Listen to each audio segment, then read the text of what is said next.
দুনিয়ার জীবনের দুইটি দিক আছেন।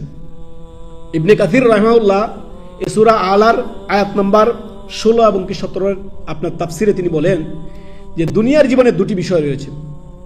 একটি বিষয় হচ্ছে দুনিয়ার জীবন অচিরে আপনার শেষ হবে মৃত্যু দিয়ে, আর দুনিয়ার যে সুখ সমৃদ্ধ, দুনিয়ার যে ভোগ বিলাসিতা, এটাও মৃত্যুর মধ্য দিয়ে ক্ষণস্থায়ী শেষ হয়ে যাবে।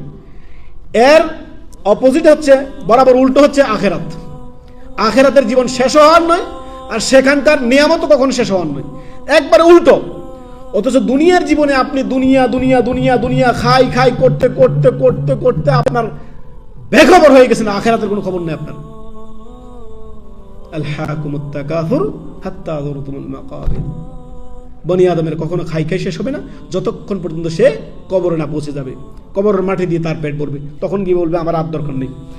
সূরা আলার আয়াত নম্বর 16 এবং 17-তে আল্লাহ রাব্বুল আলামিন বলছেন, বাল তুযিরুনাল হায়াতাদ দুনিয়া, তোমরা দুনিয়ার, অথচ তোমরা কি করতেছো?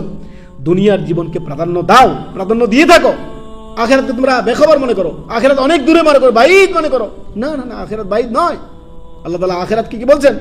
ওয়াল আখিরাতু খায়রু ওয়া আবকা।